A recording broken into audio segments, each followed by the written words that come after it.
Good morning. Thanks a lot for the opportunity to present to you today and to share the results of a study that we recently completed looking at boreal caribou habitat selection in the NWT. Before I get started, I'd just like to acknowledge all of the people that worked on this project and the CIMP funding that helped to make it possible. For my presentation today, I will first give a brief overview about why we carried out this project, our main research questions and objectives, and a bit of background about the habitat selection modeling approach that we used, which is called resource selection functions. I'll then outline some of our key findings related to how land cover, fire, and human disturbance influence habitat selection by boreal caribou and how their habitat preferences change throughout the year. I'll finish by showing you an example of how these RSF models can be used to create predictive maps of boreal caribou habitat preferences, and then talk briefly about how the products are being used in different decision-making processes. So why did we do this project? As most of you probably know, boreal caribou are listed as a threatened species across Canada and in the NWT. Although boreal caribou populations in the NWT are relatively healthy, their populations are in serious declines in parts of southern Canada and could disappear there within our children's lifetime. The National Recovery Strategy for Boreal Caribou, which first came out in 2012, requires that we maintain at least 65% of their range as undisturbed habitat. And the areas that make up this 65% need to provide the types of food and shelter that boreal caribou require. In the Northwest Territories, fire are the main cause of habitat disturbance, and fires are considered disturbed habitat until they reach 41 years old.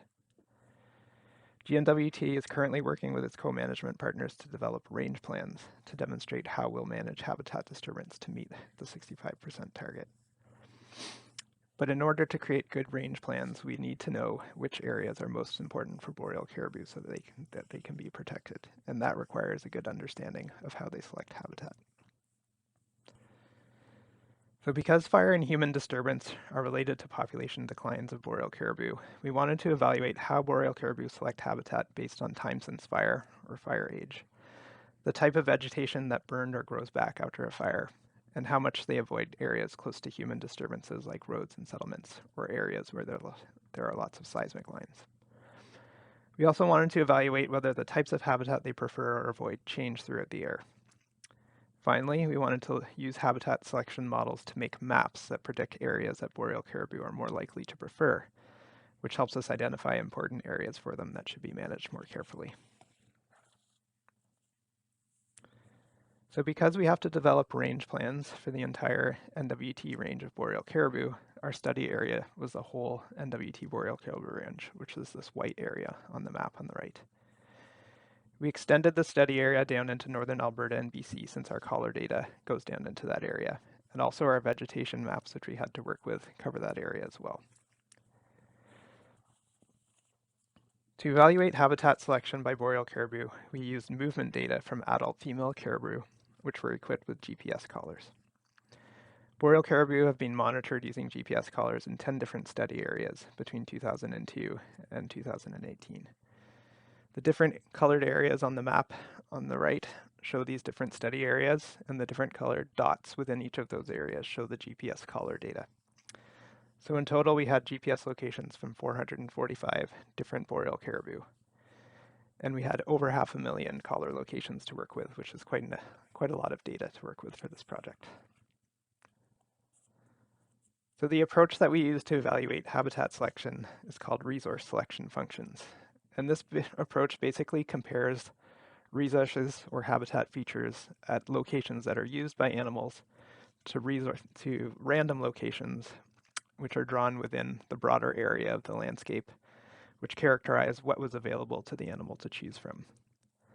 So to do this work, we use different spatial layers that are usually divided into a grid of smaller pixels that characterize different types of resource or habitat features. For example, land cover type, which could be dense conifer forests or wetlands, fire age, based on fire history maps, the distance to the nearest road, or the density of seismic lines in an area. And we use the GPS collar locations and overlay these on top of those different layers to extract the types of resources or habitat features at each location. And we do the same thing for the random locations. We then use a statistical procedure called logistic regression to compare the resources at used in random locations, and it produces an equation called a resource selection function, which can be used to predict the relative likelihood that boreal caribou will select or avoid a given location on the landscape based on the combination of all these different variables. That equation can then be used to produce maps that display the areas that boreal caribou are more likely to prefer or avoid, and that's really useful for us for range planning.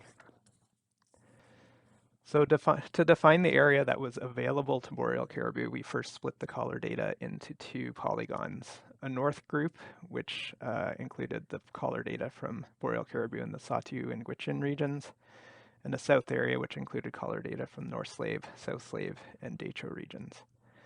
We made a polygon around all of the collar locations in each of those two areas, and then added a 15-kilometer buffer to the outside of it. And then we drew thousands of random locations within each of those big polygons to characterize the different types of habitat that were available to boreal caribou to choose from, and compare them to what they actually used.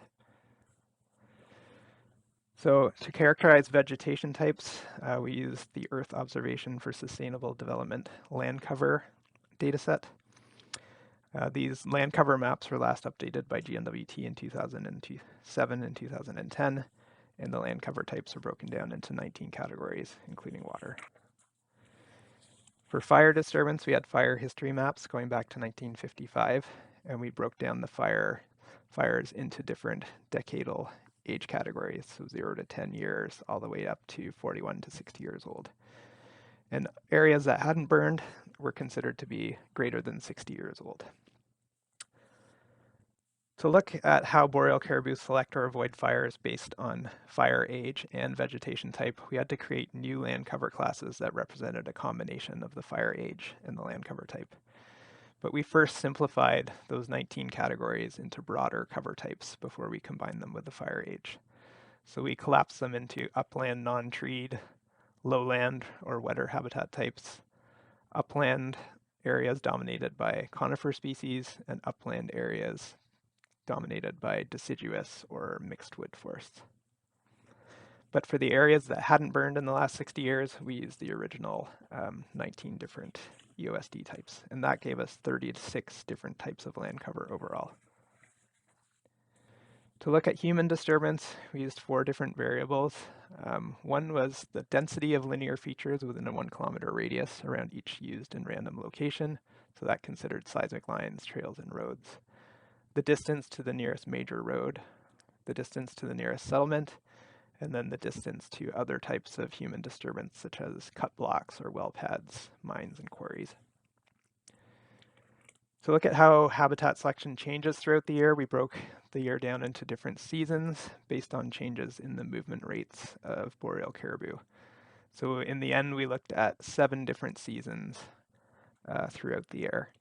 And you'll notice that the dates were a little bit different for the northern and the southern areas that we looked at. So I'm first going to go through our results in terms of how boreal caribou selected different areas based on the land cover type and fire age. And I'll go through a bunch of graphs showing each of the different seasons. So there's a few things to notice on these graphs. First of all, we have all the different land cover types, with the least preferred being at the bottom of the graph and the most preferred being at the top of the graph. The horizontal bars represent types that were either avoided or selected relative to a reference category, which was unburned dense conifer. So anything on the right side of that red line is preferred more than dense conifer, and anything on the left side is avoided relative to dense conifer. The other thing to keep your eye on is the fire age categories. So this first graph is for the calving season, and you'll notice that the 2 top land cover categories that were selected during the calving season were recent fires in lowlands and upland non-treed areas. As we move into summer, you'll notice that burns in the 1 to 10 year age category are still within the top 10 categories that boreal caribou selected. But then as we start to move into early fall, late fall, midwinter or early winter, midwinter, and then late winter, you'll notice now all of the top selected land cover categories are these areas that haven't burned in more than 60 years, or a couple in the 41 to 60-year-old age categories. So as we move from summer to late winter, boreal caribou are really switching their selection from using more recent burns towards using these really older forests that haven't burned in at least 60 years. You'll also notice that fires in the 11 to 30-year age range make up most of the most avoided habitat types, and that was kind of generally consistent across most of the year. So some of our key findings from this are that boreal caribou habitat preferences change quite a bit throughout the year. They're obviously using quite different areas in the summer than in the winter. And although fire disturbance is thought to contribute to population declines of boreal caribou, we actually saw that boreal caribou are selecting and preferring recent burns during calving in summer. And this might be because the vegetation that grows back after a recent burn is highly nutritious, and lactating females have really high energetic demands at that time of the year when they're raising their calves. We noticed that boreal caribou tend to really avoid burns in the 11 to 30-year-old age category, which could either be due to less food in those areas or because they're more suitable for other species like moose, which they're trying to avoid. And then in winter, they really switch their preference to these older unburned land cover types, which probably reflects that there's more lichen availability in those forests, which are their main winter foods. So now I'll show you what we found in terms of their response to human disturbance. The top left graph here shows their response to the distance to the nearest human disturbance from clearings like timber harvesting or mining or well pads. All of these points are on the positive end of the scale, indicating that boreal caribou are selecting areas farther away from those types of clearings. And that's most pronounced during calving, summer and early fall, and then less pronounced during mid and late winter. We saw a similar pattern for distance to the major roads. They're selecting areas farther away from roads basically throughout the year, but the response is stronger during calving in summer than it is during mid and late winter. They're actually selecting areas closer to human settlements, which is indicated by points on the negative end of the scale here. And that was most of the year except for late fall. And then we didn't really find a strong response to line density. So they weren't really either selecting or avoiding areas based on how many seismic lines were in those areas. So in terms of human disturbance, some of our key findings were, yeah, they are definitely avoiding areas that are further from roads and clearings from human development. But surprisingly, they're actually selecting areas closer to settlements, and that might just be an indication of where we deploy collars on the landscape due to some of our constraints. Boreal caribou didn't really seem to strongly avoid areas with higher densities of seismic lines, which is also a bit surprising. So we used the models from this project to create predictive maps of where boreal caribou are more likely to select or avoid. And the map on the right is one for the all-year model. So it's collar data, based on collar data from throughout the year. The blue areas on the map are the ones that are more likely to select, and the red areas are the ones where they're more likely to avoid. And then these dotted lines show you the areas where we had collar data to work with, and we were able to use the models to predict what they might do in areas where we don't have any collar data. So that's one of the strengths of this approach. This is just a zoomed in map of the Gwich'in and Inuvialuit region from the same all-year model to give you an idea of what it looks like in your region. So now we're using these maps in a bunch of different decision-making processes, such as range planning, identifying areas as values at risk for fire management, the creation of an offset plan for the Tlicho all-season road. We've shared it with some of our Indigenous partners, such as Katlodiche First Nation, to assist them with some TK-based vegetation classification that they're doing. And it's also being used now in this modeling project to forecast what the future landscape might look for boreal caribou under climate change. So some of the take-homes from this are that boreal caribou are obviously selecting recent fires during calving and summer, so those may actually be important for caribou. They're concentrating during the winter in these areas that are more than 6 years old. So just considering all fires less than 4 years old as disturbed habitat, which is what the current definition of critical habitat is, may actually be too simplistic for boreal caribou in the NWT, and we might need to look at that again. So I'd like to thank you for your time today, and I'd be really happy to take any questions that you might have. Thanks.